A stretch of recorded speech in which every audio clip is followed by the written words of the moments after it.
Hello and welcome to another riveting episode of the Lume Plotters. Today we have Martin on one side. And on the other side, who could we possibly have? Wow. What a surprise. It's Ralph. Oh, what a terrible disappointment. On that terrible disappointment. Yes. So, what's up? What's new with you? What's new with me? Well, I actually this week invented the International White Watch Strap Week. Oh, okay, right? Good. And this is now what I'm doing. Every day I'm wearing a different watch with a white strap for the entire week. I don't even own a white strap. See, and that's it. That's a problem because you need to have a white strap to have the beach club vibes because it's summer. I don't want the beach club vibes. I'm okay with A, it's not summer, B, it's fall or autumn to you Brits, and I'm wearing flannel. Yeah, because internally the ACs are cold. Yes. Outside but it's 38 degrees Celsius. I don't think a beach club is my vibe. I'm lumberjack is my vibe. Yes. So while you then grind your axe and sharpen it and then go to the forest to just cut some trees, I'm going to the beach club with my white trousers and white Gucci shoes and my white strap. Look at that. I'm wearing my the Blancpain Villeray annual calendar Villeray rose gold with the white Epsom leather strap. Yeah. I don't know how I feel about that. It's from Deluxe. It's very nice. It's a lovely strap and it's looking very beach vibey. It doesn't have the strap. I bought it for the Moser watch, right? And it looked really cool on the Moser watch, but I still have the strap. I don't have the Moser anymore, so that's it. I don't know. I'm indifferent. No. I mean, I put a white strap on just and which watch did I do that actually? I was just in one watch group where somebody said, "Oh, I think that's too much beach club vibe for me." And I said, "You have to embrace your inner beach club, right?" I think you should put it on the Daytona. then I might agree, but otherwise, no, it's official. This is it. Cringe. So everybody who listens to this, whenever you listen to it, make it a week of white watch straps, or don't, or don't. If you want to follow Martin, then just don't. Yeah. Yes, we could do a week of NATO straps in gray. So I think that's a vibe. Yeah, I have a gray. I know, not gray NATO. I have a gray rubber strap, tropical. Well, okay. For everyone that knows my nice Hodinky drama, yesterday I tend to go onto Hodinky once in a while and see if they have any last minute, things that are still left in their inventory. And yesterday night, I don't know how, I don't know why, but I don't know, at least 20, 30 different straps came onto the final sale. That is so amazing. And I was astounded, and they were $5 each. It's at 96% off. So I added everything in a size 19 or 20 to my cart, went to check out. Wow. And in that time, I think 3 or 4 of them had already sold out. Yes. So luckily the one that I wanted, because I didn't have a navy blue strap, but for the Grand Seiko, right? Because now I have a blue Grand Seiko. So I need a blue 19 millimeter, and they had one. Now, of course, everything is sold out again, but I did manage to come away with 8 straps. Okay. 8 straps and a pen. Oh, wow. Yeah, they had one of the pendulum pens, which are pretty cool. And all said and done, grand total was drum roll. We're not counting the $15 shipping. Let me do some quick maths. Grand total without the $15 shipping was $84 for, let me double check here. 1, 2, 3, 4, 5, 6, 7, 8 straps and a pen. The pen alone used to be $69. So yeah, it's usually each 120. strap used to be right, 125. initially. Yeah. And then it was going down and down and down. What does a pendulum pen do? I'm just saying that's aerospace grade aluminium. Yeah. So I have the older version, or not older version, the big brother of the pendulum pen, which this is made by the same people. Is that your? No, that is a Rotring mechanical pencil. And I think it's also pretty much, I mean, it has a knurling on the top. I just like these Rotring mechanical pencils, but it's pretty much the same. Here's the thing about the pen. The embassy pen has a big brother called the pendulum pen has a big brother called the embassy pen. The embassy pen was devised in the 60s, and I think I might have gone into this already, for employees who worked at embassies.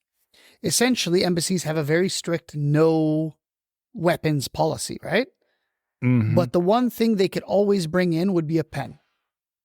Therefore, they had a government contractor build a pen. Essentially, in the embassy pens are stainless steel. They weigh about 150 grams, and they made it in essentially a closed tube. The idea being that you could hit somebody in the pressure points, mm-hmm. and that would essentially get them on the floor. So it was a cool idea, and it was essentially a way around the embassy's policies of not being able to bring weapons, right? So this was for diplomats and people that would go into other embassies as well, that they would always have this on them. So this government contractor is still to this day making them, and once in a while you get to buy them. And they also make this smaller one because the embassy pens are super heavy. They're super big. And the pendulum pen is like the smaller, lighter variant, no longer having the tactical purposes, but still cool. And they use the Fisher Space Pen cartridge, which is the nitrogen-filled ink that the astronauts used when they went to space. Okay. The one that could write upside down. And the funny thing is, do you remember the story about when everyone was, it was kind of a running joke. They said NASA spent millions of dollars developing a pen that could write upside down in space, right? And the Russians used a pencil. Which is not true. NASA, no, apparently it was true, but NASA... But pencils are not allowed in space because... No, NASA didn't allow them. NASA didn't allow them. The Russians had no issues. Yeah, because the Russians don't care so much for human life, I guess, right? So, but NASA said no, absolutely not, because of, as not just the shavings, but the graphite would break off and can get lodged into instrument clusters, shorting things out and damaging electronics. So it wasn't for fun that they wasted millions of dollars on developing the... And they didn't. The development of the pen wasn't millions of dollars. And it wasn't financed by the NASA either, because it was done by Fisher. It was sponsored by Fisher. Well, exactly. How much was it? I don't know. Was it millions or was it hundreds of thousands? It was quite a bit. And you remember this is back in the day. But it's not really millions, and it's all a bit dramatized, right? Obviously, over the time. These are 1 million. In 1965, without being approached by NASA, Paul Fisher spent 1 million, which is equivalent to 8 million today, of his own money to develop the space pen. See, nobody spent that money from NASA. Fisher then approached NASA, which agreed to test the pens and eventually purchased 400 pens for a total of $1,180 for use in the Apollo missions. Good investment, Mr. Fisher. Yeah. But yes, I had one of these. And it's true. It writes underwater. It writes upside down. Yeah. Any angle. Yeah, any angle. Anti-gravity, right? Because upside it's pressured. Down is the hardest, obviously, because it's a high-pressure cartridge thing. But it was just not a nice pen to write with in the first place. So I just decided I am not going to be a spy. My initials are wrong, right? So if my initials would be, JB, then I would be like Jack Bauer, James Bond, Jason Bourne, I don't know, Justin Bieber. Ralph Pepicus. It doesn't go. It's not the same, right? So I have to be JB, and then I can be a super spy. Yeah, that's what it is. So basically this is your pen. You have this pendulum pen. and you're not telling me about the other pen. But what is about the pendulum pen? What is special about this one? Oh, I have no idea. But it has the there. Space Pen cartridge. That means every time It you does. need to get a new This is the only reason I bought it. It's I expensive. have 10 of these Space Pen cartridges sitting around. Then it's good. Hence the only reason I got this pen, because my two embassy pens, one is titanium, one is stainless steel. They both weigh an absolute ton. So just to carry them around is already a pain. So I thought having a lighter one with the same cartridge would be a benefit. So that's the only reason. Yeah, I'm not so. I mean, I do use sometimes here my little Visconti pen, my little Vacheron Constantin pen. It's a Caran d'Ache that I got in there. Yes. Yeah, but generally, I really, if I take a lot of notes, I really like fountain pens. I'm really still enjoying to write with different fountain pens, different inks, different colors, and just make sure that I structure my notes very nicely. Because I feel if I have to think before putting something down, then it's usually I don't need to change it much later on. So it's really like a process. It's better. So you're actually actively thinking instead of just hacking it in the computer and then saying, okay, I'll just move everything around later. You're just working a bit more in your mind. But sometimes that doesn't work. So for me, I'm usually just doing this for grading. So for instance, the master's classes, at the end of the class, they take they take some assessments. I have to quickly grade them. I need a pen. And that's why I thought this, that makes sense. This pen would come in handy, because I would just leave it in my bag and not take it out. With my Mont Blanc, I feel the need to put it away nicely. And I'm always a little bit, worried. I've broken one Mont Blanc before. My wife broke her Mont Blanc. And right now, we paid 1,000 dirhams to get the whole barrel replaced because it was cracked. Yeah. So I'm always a little... Yeah, sometimes you can... I had a pen repaired 3 times for free from Mont Blanc because it was a construction issue that it actually broke on the nib. Yeah. So... they're actually very good at customer service.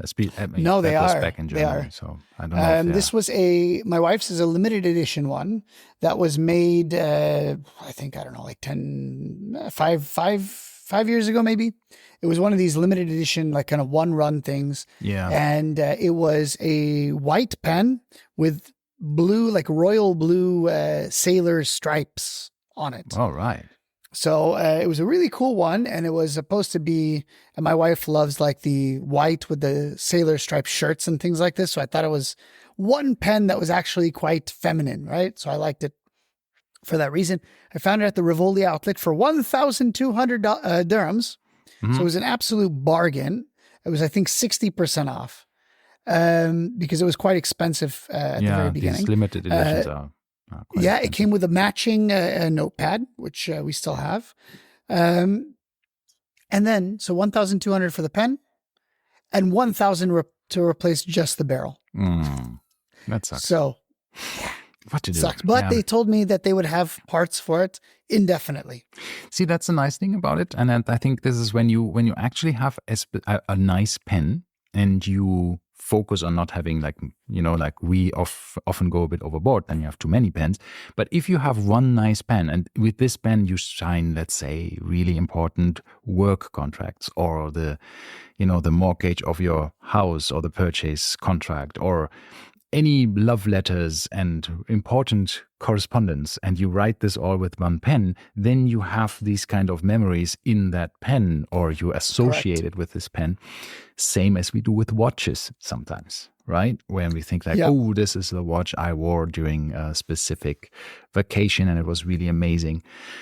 And I realized that I have sold so many watches that I've worn on specific vacations and, well, it didn't work, right? I mean, from a perspective of saving the watches and making the memories with it. But I still made the memories with the watch, but now the watch is gone. So, well, what to do? I still have a wrist shot of it on vacation. This gets me kind of, nostalgic. down the rabbit hole of what's what to keep, what to sell. This is always the kind of the problem. You make memories and then you sell it. It's weird, but anyway. So back to watches, I guess. Yeah, back to watches. I have a few. What are you wearing? Watch news. We don't even know what you're wearing. What I'm wearing? You already said the white strap. That was my white strap. I didn't say. What are you wearing? I didn't say what. I'm wearing my Oris, the green Oris Hodinkee. Okay. Which I've been wearing quite a bit. And if you recall, the last one had the crystal issue where it wasn't seated. This one has no issues. It was brand new. I loved it. So it's super cool. It also, if you recall, the early caliber 400s from Oris had an issue with the movement that if you were to set the time, when you push in the crown, the minute hand would jump a minute or two forward. Yes. So it's very difficult to relieve the pressure from the mainspring. Yeah. I think it's the mainspring. So basically, they fixed this in later watches. So my first one was number 192. And this one is now number, I don't know what. They're out of 400. This one is number, drum roll, 216. So they're within not very much of each other. However, I don't have the jumping minute hand issue on this one. I think this is something that even very, very reputable watch brands have in some of their movements, right? Yes. I've seen this with some older APs, with some Pateks, with even some Gerard Perigots and others where you think, and it pisses me off. It is, it's a bit annoying when you just wait for whatever 50 seconds for the second hand to be perfect, and you press it in, you're like, it really is upsetting. The Cartier does this, and the Cartier, I've kind of come to the conclusion that Cartier movement is shit. It's nothing special. I have the same with IWC with my Type 20. So Mark 20, not Type 20. And I was thinking, maybe it's the Val Fleurier, right? The whole I think so. These are movement makers. Crap movements. Remember though, I told you when I pulled the crown, I had the one that I returned, right? Yes. I pulled the crown and it started going backwards. I have never seen a secondhand reverse direction. I've seen it hack. I've seen that. I've seen it not hack. I have seen this as well. I know it's weird. What? I have seen this recently in one of my watches, and I thought it was a not very. I think it wasn't wound much. So I don't know what happened. It's so very weird. I don't even remember which watch it was, but it's just like, when you see this, you go like, whoa, that's not good. But it's actually not a problem. Nonetheless, the Cartier might be going bye-bye. Bye-bye. We'll see. I think you might have a very, very big new incoming watch incoming. We don't know. We don't know. Maybe. That's what I'm saying. Maybe. I'm not saying anything about it. We don't want to jinx it, right? So but I think mentally I've disassociated from the Cartier already. But it is a very cultured watch. Is it with the Cartier or the new one? No, the Cartier. Yeah, the new one is not by any stretch of the imagination. But anyway. Yeah, remember the last episode? I mean, I wanted to go a bit in the watch news, right? Because we have a few things that is new. And just last week, and I share that with you now here. Last time, I don't know if it last week. Last time we talked about stone dials, and guess what? Hublot returns to mineral stone dials with a classic fusion elements too. And they have a couple of these mineral stone ones. And so that's pink jasper, sodalite, nephrite jade, turquoise, and lunar meteorite. They look good. Huh? I don't hate it. No, I don't hate it. Is this the small one or the big one? Or both?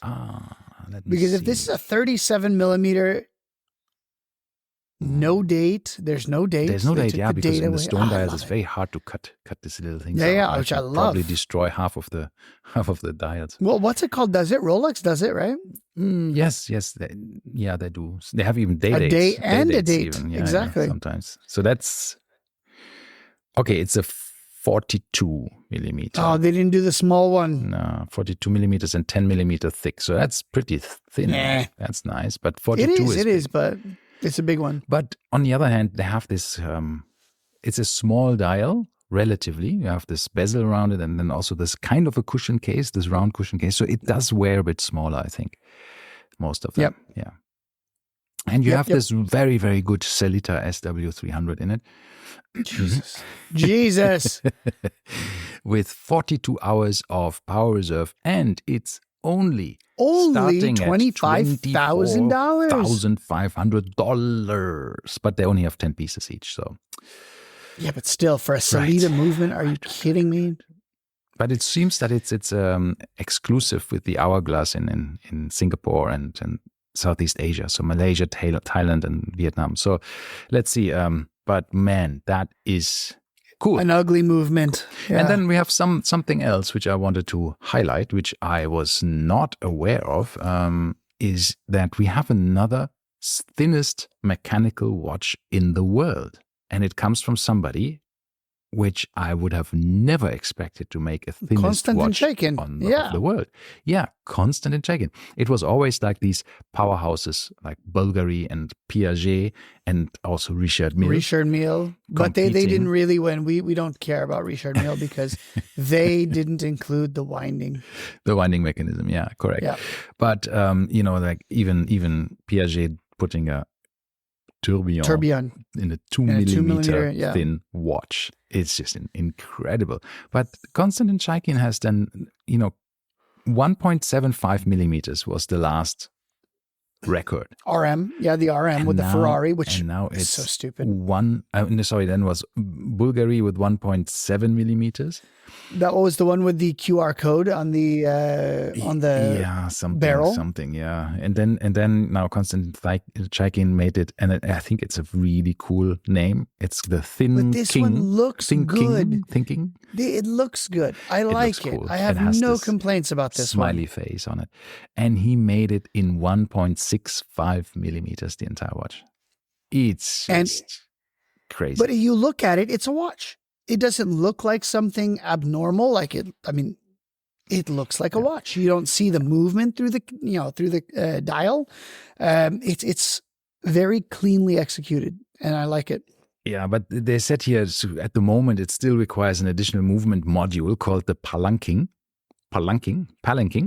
to wind and set it, which brings the total thickness back up to the relatively hulking 3.75 millimeters. So they might still figure out another way of actually setting the watch or winding it, but who knows? I mean, once again, if this counted for Richard Mille, it counts for them. Yeah, then it would unfortunately disqualify them in a way of having an independent watch that you can actually just wear. I mean, automatic they're not. None of them are, obviously, because that's you can't have something heavy enough to wind a rotor in this little 1 millimeter, 2 millimeter cases. But it's if you can't, I think it's not a watch. It's not a wrist watch if you can't wind it yourself. If you need a tool for it, right? Yeah, of course. It's rubbish. And at least here the Bulgari, they have this little ratchet on the side. It's not a crown really. It's like a wheel, right? It is a crown. It's a little pin that pops out that you can then wind. Oh no, sorry. Which one was the one with the pin? Yeah, you're right. That is the Piaget that has the pin. The Piaget has the pin. Yeah, this is the gear itself that you're winding. Correct. So you're turning a gear, and then and then the gear is essentially turning another gear, right? Which is fine. I mean, it's still let's say a crown that is horizontal instead of vertical. I don't know how you set it though. Did they say how you set this? I don't know. I think there's another thing on somewhere hidden on the back or so how you set it. And I don't know. I really don't know. I forgot. But I mean, it's aside from the QR code, I like it. Yeah. This QR code thingy there is a bit weird. I just realized Thin King. Yeah, Thinking. Yeah. Thinking. Yeah, like thinking. They're thinking. Thinking. Thin King. I like it. Yeah, it's a cool play of words, right? It just clicked. Yeah. And what's the other one? Palanquing? Palanquing. I don't know if it's planking. If it's a play, I don't know what that play means. on the word of planking when you do a plank. I have no idea, but it's palanquing. That was that. And then I think, what else do we have? We have a very interesting... We had a really cool pen a second ago in your... Yeah, that was the Hodinkee pen. You're gonna love it. You're gonna love it. You're gonna love it. Why? It's palanquin. Planquin. Palanquin is origins. Essentially, it's coming from the Indian language of some sort. Okay. It means passenger. Oh, well, that is a cool idea. That you have a passenger. So palanquin, or whatever, sits on your watch to just set it. Great. Oh, sweet. So I knew that they had something there. They wouldn't have just made it a word that didn't mean anything. Yeah, that is very cool. There you go. Yeah. I really like that. That's sweet. And then, what else is there? I think Seiko has a few new watches. There's a couple of other watch brands that have released something. Wasn't it usually around September-ish that we got some second release from Rolex? No. When? It was Tudor, at the end of the year. Tudor usually. Did we get Rolex second releases? Yeah, we got like the Ultra, the deep, and the some deep, other little ones. Not the big releases, but something. We got, the big, deep sea. You could say not it was ultra a big, deep. it was a big release. No, yeah, I guess I have no idea when. So I was wondering this. Well, we got the new Tag Heuer Monaco. We got the titanium Monaco in green. Yes. Which is kind of cool. I like it. Yeah. I can't wear it. I tried on the Monaco again. I had this once I heard an interview with the guys from Tag Heuer who said, like, if there would be one thing that I would wish that everybody could try, it's like trying on the Monaco, because it wears so much better than you think. No, and it wears exactly how you would think. Everybody in the boutique to just put it on their wrist and see how it wears for them. And I thought, you really think so? I'm not so sure. No. It's exactly what I would think. Oh. In my mind, I would think it'd be smaller because it says 39 mm, and then you go there and it's like absolutely gargantuan. So no, I love the concept of it, the idea of it, but I don't like it on my wrist. Yeah. But Max Verstappen seems to like it. Well, there is not so many in the. I mean, there is in the catalog quite a few watches that he could like, but he seems to be very square. Maybe like his face, he thinks like it fits. His personality. Yes, exactly. His personality.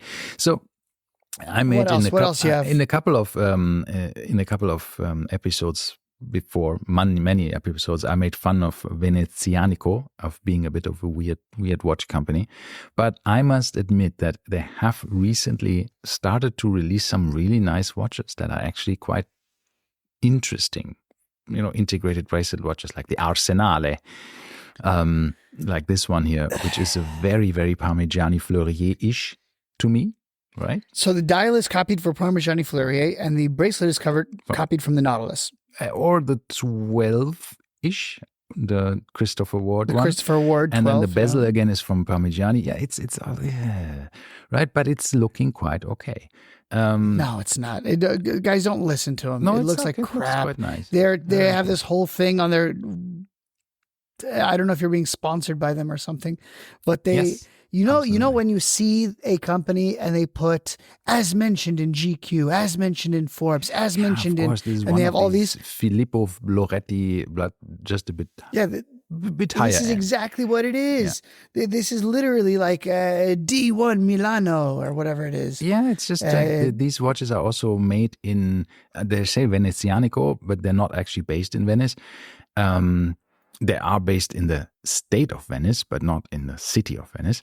And the watches are made in, well, they don't say where they're made. Nowhere on the watch it says where they're actually made. So. Yeah, China. Most likely, yes. Venezianico. Of course. Did you see, hold on, pause. Did you see when you closed that last tab what the clasp was? No. It was a direct knockoff of Vacheron Constantin. It was a Maltese cross. Yeah, no, well, it's not a Maltese cross. It's actually this thing here. It's their sign that they found on the top of a church in Venice. It's a Maltese cross. It's a Vacheron Constantin. That's the whole Venice thing. Yeah. You have to listen to these young Italian brothers, and then you will know that it's all Venice. It has nothing to do with anything else. It's all, No China. Anyhow, I think this watch is pretty nice. What else did we see? We saw, of course, the new Breguet Type 20 in rose gold and ceramic. And what hasn't changed with this watch is, which I think is still absolutely weird, that 3 o'clock subdial. That is awkwardly big. And covers everything. And has this weird, it shows Yeah, but it's called the big eye, right? That's what its purpose was. This was always something that like the Longines version had. Everyone has this this larger subdial. You have the running seconds on the left, which has a normal display, right? But on the right, this is the minute counter. Correct, right? Because you want it as big as possible. Yeah, and the minute counter has no indices, and it shows here 10 minutes and then two indices in between, which is between 0 and 10. They're divided into 3 subsections. You can't see how many minutes have passed. It makes no sense whatsoever to have this kind of thing and then so big. So I just don't understand. And then it's cutting off the 2 and the 4, and the date is then squeezed in that cuts off the 5. And it's like, what mess was this, right? Especially because they had a perfectly fine date window at 6 o'clock before in the Type 21 in the previous model, which didn't cut off anything. And I don't understand who designed this. Why did they do this? I don't understand this. It's just sad because I love that watch generally. But this is just, I don't know. I never really liked it. I don't like, I'm not a huge fan of Breguet. I'm ambivalent. It's one of the Breguets I really like because it has very short lugs. It's very easy to wear. It's not these straight poking out lugs that usually Breguets have, right? Round case and then straight lugs, which is very hard to wear on any wrist, I feel, because it's just flat. It's just a flat piece, strong, long, I don't know. Anyhow, this was a bit more shaped, anyhow.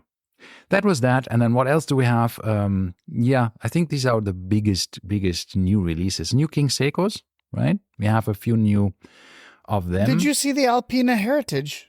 Does it remind you of anything? Yes, it reminds me of a watch that you're selling at the moment, right? It's a Longines. Yeah, I got it. Dial, huh? The problem is it looks identical to the Longines sector dial. So I got the Hodinkee Longines sector dial, which I liked, but then I wore it a couple times, and 2 things happened. One, as I mentioned, I may be getting something that is going to cost me an arm, a leg, a kidney, and a testicle, probably. So I have to sell a couple things. And the second thing is, let's say an eye socket or something. It just doesn't go with my aesthetic for some reason. I was wearing it, I was looking down at it, and I think it's living in this strange world of, is it dressy? Is it sporty? What exactly is it? And why is it?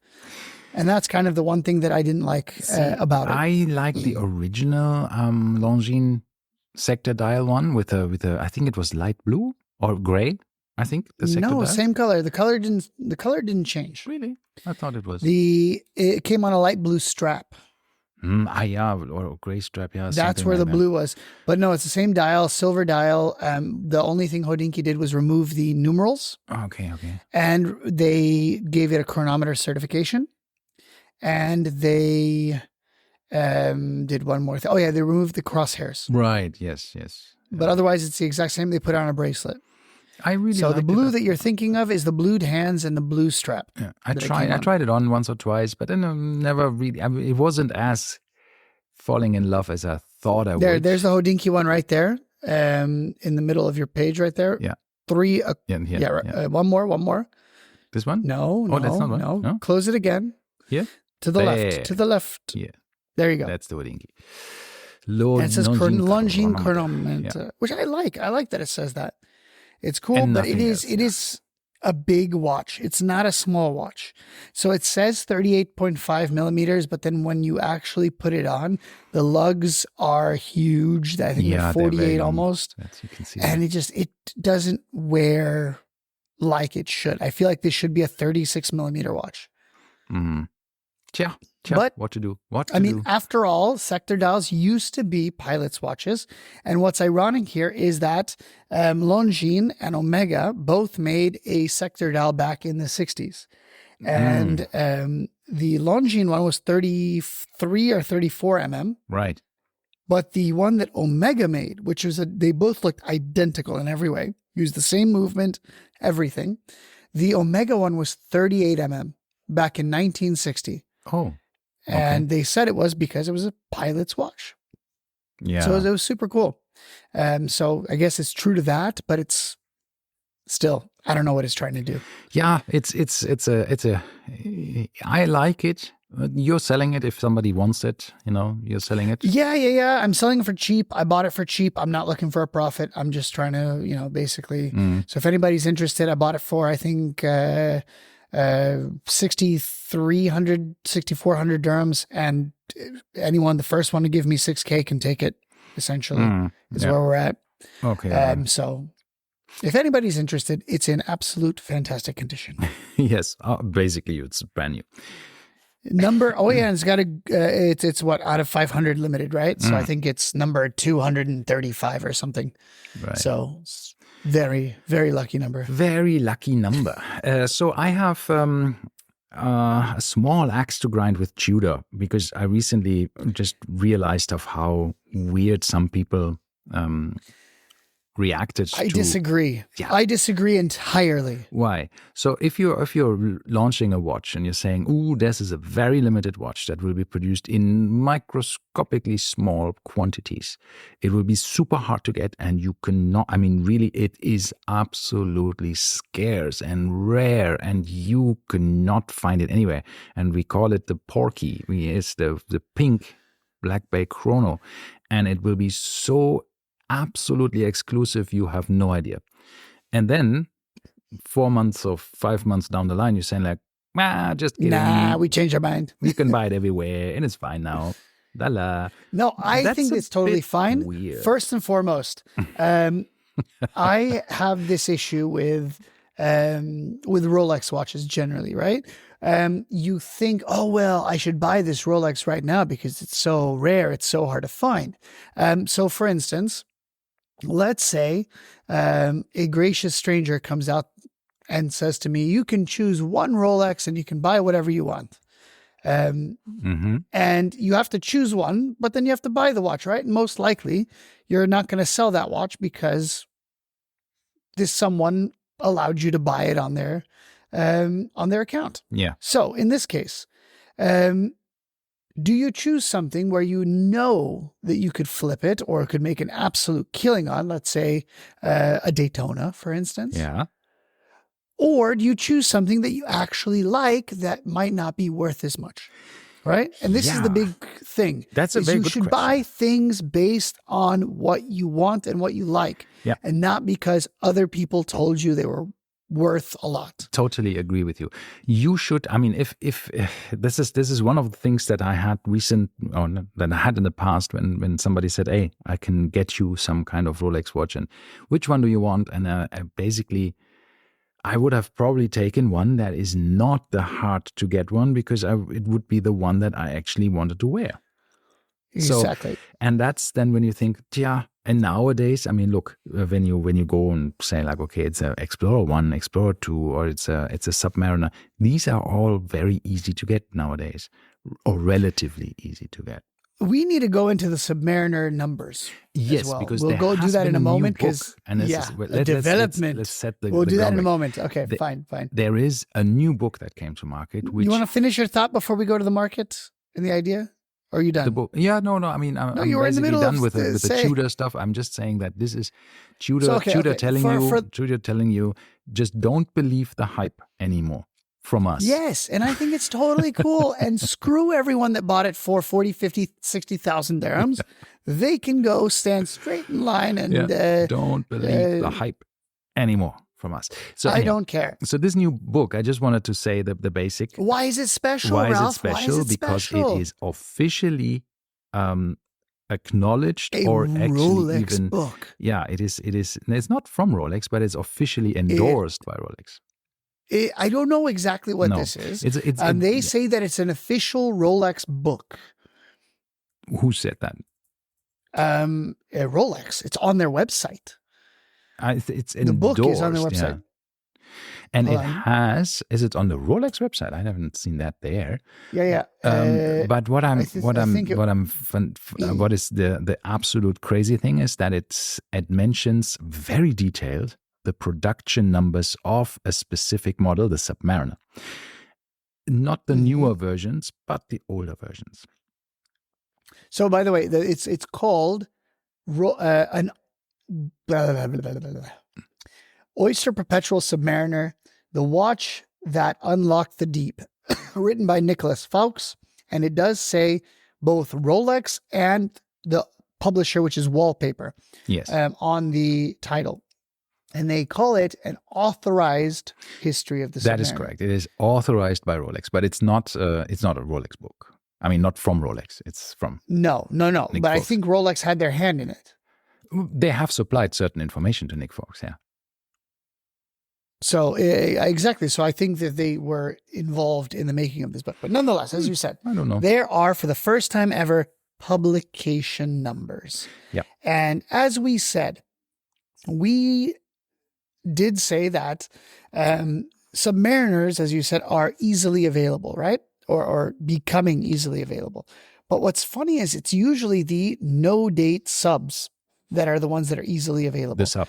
Which would mean you would think, as we were corrected in our watch group, it is not called a no-date sub. It is called the Submariner. Right? I just recently had this discussion. So everybody refers to it as a no-date sub, but officially it's the sub, and then there's the Submariner date when you refer to the date version. But yeah, colloquially, everybody says no-date sub.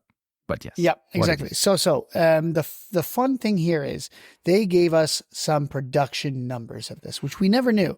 But historically, the no date sub was more available than the date sub, which would mean in my mind at least that there was a higher production number of no date subs. But actually, it was the opposite.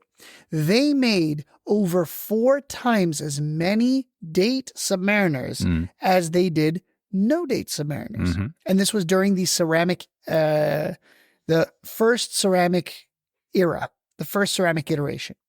Yeah. So essentially they made 100,000 roughly no-date subs, the one that I have, the 114260 or whatever the hell it's called, whatever it is. And then they made 300,000. It was like 250,000 116610s, which was the date sub. Mm-hmm. And then they made another 200,000 116610 LVs, Hulks, which everyone was like, oh, the Hulk is so rare. No, it's not. Not at all. They made the equal amount of black subs and green subs. It's amazing. And everybody was like, oh, that's rare. I mean, no, what's rare is the no-date sub. Yeah, it's rarer. But it's half the production numbers of the Hulk.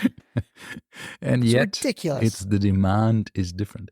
And this is when you... But what blew my mind was the bluesy. How many bluesies have you seen? Smurfs. Smurfs, specifically. White, gold, blue Submariners. How many have you seen in real life? In real life. I have just seen one 2 weeks ago. I've seen at least probably 10, if not more. I had it on my wrist from a friend, Yeah. It's a fantastic watch. But the production numbers of those, 11,000. See, and they only made 11,000.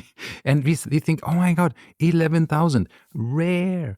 But then you think, how many watches does here, for example, Zenith, I don't know if you see my mouse here, Zenith produces in a year, the entirety of all Zenith watches in the world in 1 year, 12,000. Any model of a Zenith is like 100 times rarer than any version of a Submariner. And yet, which is funny. And yet we think, wow, this is so little, right? I'm saying people are out there saying that certain Rolexes are rare. And it's absolute nonsense. It is.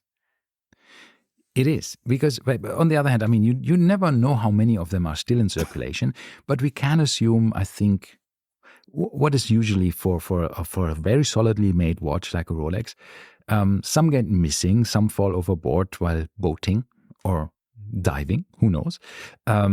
There's certain loss. Some just get destroyed in accidents or whatever, just things. Some just get thrown away because people just don't understand that it's a valuable watch. So there's a lot of... They couldn't replace the battery in it. So let's say over the years, there's a few percentage points of these watches just disappearing. But generally, there's a lot of submariners in the world, right? Circulating around because there's so many made, Yeah. So there's and is it really rare? Like you said with Starbucks, is a Starbucks rare? Right? Is a Hulk rare? I mean, we only got the production numbers until which year? Do you remember in this book? I know the modern ones are in there. The modern ones are no, not the current. The brand new ones are in there. Not. Yeah, they are. They are. The current production numbers are there. No, current not. That's what I heard. Yes, they are. They were there. The 12046060 is there, which is the current production of the... let me find it. Hold on one second. Why don't you entertain our dear guests I thought while it was I look for the not numbers? having the latest ones. That was the catch. No, they were definitely there because I was trying to see if the trend continued for the no date versus the dates being... so you have this book and you didn't tell me? Or what? I don't have the book. I have the messages that were sent on the WhatsApp group. Okay. I'm getting the book when it officially comes out. It is out. You can buy it. No, the silk bound version, but you can't buy it yet on Amazon. So you have to do the shipping from wherever. Yeah, but some people already got it. Yeah. This is okay, here we go. I have found the pictures. Let's see here. This first one is still not. Mm-hmm. Sorry, the first picture that was sent in the group was just the older stuff. Here we go. Here's all the stuff. All right. The rarest, by the way, the rarest of the rare was the 116649, by the way. Okay. Which was only 51. And that was the weird ruby dial looking thing. Okay, so here's until, the current. Until 2020, I think this is the production numbers, right? They have given. Yeah. I don't know. Because I have the list here the current in front. reference 2020. If you look at 126610 and 124060. So, for example, for the one, what was it? 14060, we have 93,518. What? Sorry? For the what? 14060. 14060. Yes, which is mine. Yeah. We have how much? 93,518. Nah, the book has 153,437. Okay. That's interesting. So what are these numbers from? Yeah. I thought they are from this one. No. So anyway, here, this is the official one. I think, everything else is guessing because this, once again, Rolex put their name on. But for the 124060, which is the no date version, they made 82,000 since 2020. And then for the date, they made 177,328 since 2020. This is the 41 millimeter. Oh, no, sub. You have said 130,000. This is the M. You have the 14060M. What are you on about? The one. No. You said double 14060. No. I said the 14060. Oh, that's the pre-ceramic. Correct. That's old. Correct. Pre-ceramic. Correct. Let me find this. Yeah, so pre-ceramic, we had... Yeah. And then for the new one, the 114060, and there's two versions, right? There was the M version and there was the Yeah. So, and what was the difference? The difference is basically that you have, in brackets, only 153,000, while the other ones is 93,000 plus 130,000, but of course over a longer period of time. So yeah, that's, the one you have, 153,000. It is a lot, right? It is a lot. If you think about it, it is not a few. And then you have, all of the other ones. Again, this is over the lifetime of the watch, right? Yeah, but when you look at the mill sub, for instance, the mill sub, there's actually only 500 of them in the world. So you can see why those are ridiculously rare and ridiculously in demand. But not as much as you would think. The 5510 is not as expensive as you might think with the amount that's only 500 made, right? So if you look at this, I mean, for a watch that rare, let me see if they actually have it here on Chrono 24 5510. No way. If there's one, yep, there is. There's a few for. There's 5. There's 5 listed, and funny enough, they're $1 rare million from dirhams. $1 million dirham to 230,000 or 210,000. One from Italy, but they have to be a bit careful there. No, that one's wrong. Probably. These are all wrong. How are they all wrong? Because these aren't the mil subs. But it's the reference the mil 5510. No, I think you miss. No, I meant the one that has 500 pieces. Yes. But the mil sub also had 500, and the mil subs reference was. God, this is riveting stuff from. 5517. Okay. Yes, that's the mil sub. Right. Okay. See that one? And this one that has a few more. There is one listed. There's one. Yeah. And this is the one. 694,000. Yeah, let's. And yeah, you can only get these on straps because they had the welded lugs. And you know that. It doesn't have the Mercedes hand, right? No, and so I cool. actually, I must say, I like it. It's interesting. But it's very toolish, right? You can see this is not fancy whatsoever. So this fancy. was made. I love it. Yeah. 700,000 dirhams. Yep. Not bad. I love the gradiated bezel, the sword hands, the T on the dial. It's so cool. Yeah, the big T. But I think when you look at all of these numbers here, right, and you see how many of certain watches were made over the years, you think, okay, so there's a lot to have. I mean, I really think now these 16800 here, 16800, where only 81,000 were made over the years. That's interesting. That's an interesting watch. Yeah, because I like it. That's one of the vintage ones I really like. So yeah, anyhow, look at the 16610. And what is the most produced Rolex?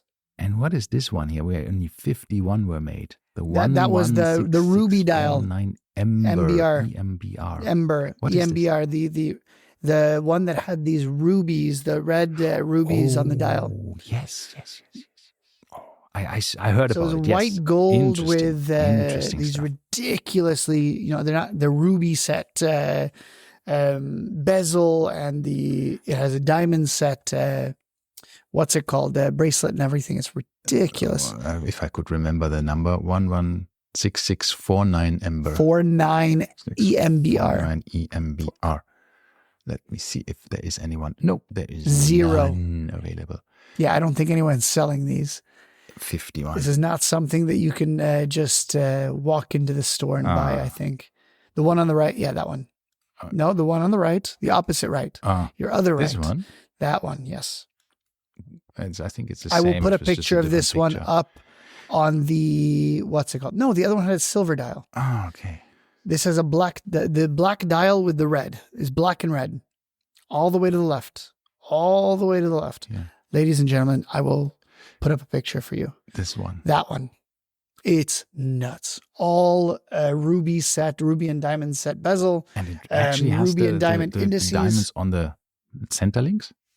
Yes, and diamond center links. That is really, really, really weird. Ugly. It's not a good looking watch, guys. No, not. It is not a good looking watch. No, but I can understand if you have that one. That is now worth. You're not selling it. Yeah. I think so. Definitely not. Especially with these numbers that came out. Or you just put it to some really nice auction and then it's going to fly. I think so. If you have one, I think this is the time to sell it once this book comes out and everybody realizes there was only 53 made. So what about these other ones where this one with the blue one, the Submariner with the blue and all of this stuff? It's 116659. But that is not on the list. That is not in the book. So I think the book is nice, but it's just giving you a taste of what there is, because it's just one kind of not all Submariner models. It is not all production numbers. Obviously, only Submariner and only, not all of them. So if you're, for example, looking, it's getting you really, really hooked on these kind of deeper information force things. And I think there's more books coming from Nick Fox. And I love Nick Fox. He's the funniest. I already have 2 or 3 of his books. He's such a funny and for those interested, he wrote the Reverso book. He wrote the Louis Vuitton Manufacturers book. He wrote quite a few things. Yeah. He's an author and a columnist, and he's just a very, very great person to listen to. If he's in any panel discussion on Dubai Watch Week or any other watch event, I make sure that I watch him. Yeah. He's an interesting guy. Absolutely crazy good. Yeah. For sure. Yeah, so that's the rants, and that's basically it. That's our watch news episode, right? Yes, it is. So, anything else? I'm trying to think if there's anything else that's... Will you sell your Submariner for whatever the new watch will be? No. So I'm still thinking of getting a Submariner. Should I ever get a Submariner? I always wanted one, but never so much. Because I thought it was so expensive, I can buy some other watches for that price that are a bit more, Yeah, you should have bought it when I bought it. Yeah, sure. I should have bought it when I bought one for my brother-in-law. I could have gotten one for 11,000 dirhams. Yeah, this is what I'm saying. It's ridiculous. I remember when you could find Pepsi's, the old, this is obviously pre-ceramic Pepsi's, fairly recent, 12K dirhams. They're absolutely cheap as chips. Yeah. These are the little regrets of not having bought the watch that you think you should have bought. But on the other hand, I don't know by now if I would have probably sold it already and had some other one. I don't know. So the book is not so expensive, £100. Wow. £100, 35-pound shipping, DHL worldwide to UAE, and that puts you at a grand total of 135, but you still have to pay the import duties. Sure. Or whatever, import VAT, which is going to be like 50 dirhams, right? Yeah. But yeah, it's not a big deal. This is the silk-bound first edition. And then October 1st, I think, you will see the regular ones pop up on Amazon. Okay. And I'm fine with that, frankly. I think there's already 1 or 2 on Amazon through third-party sellers, and they're like 300 dirhams. So it's going to be a better price. So maybe that's one of the things that I can consider eventually, but then I don't know what to sell at the moment. I'm actually, as I said before I bought my last watch, I was very content and happy with my collection. So I am. Oh, I was too. I was so content. Now all that went out the window. I'm absolutely not content anymore. Ooh. I am so uncontent. It's not even funny. I had this itch. I was like, I've said like 15 times this week, I'm just going to sell everything. I'll keep my Explorer and I'll be happy. Yeah, exactly. Sell everything. The Cheap Audio Man had an interesting episode recently. He wanted to sell a couple of his watches because he wanted to buy a new Porsche. So he basically said, he went to Bob's Watches and tried to sell the watches, and it was a bit of a disaster because the prices they quoted were so bad. But then I thought, well, when you take if you look at Chrono 24, is what we always say, right? Look at Chrono 24, take the lowest offer, and then take off another 10-20%, and then you probably have a price where you can sell it relatively quickly without waiting too long and without having to ship it in multiple different international areas and all of this stuff, which can be problematic. So it is not as nice anymore as it was, but what to do? And I think it's not too terrible. I always say, once again, I take the Chrono price and I take off 20%. I don't take the lowest one. I just take the average and take off 20%. And that, I think, is fairly accurate. Yeah, you have to look at certain condition and year and all of this stuff, and then get an idea of where you are with your own watch. We used to, we are very attached to our own watch, right? We're not saying like, but my watch is under average. No, of course you're saying like, mine is the best. The best version ever. Yeah, so anyhow. Alrighty. That was interesting. That was fun. Yeah. On that bombshell, I guess it's time for us to end. Yes. And to say bye-bye. Ta-ta.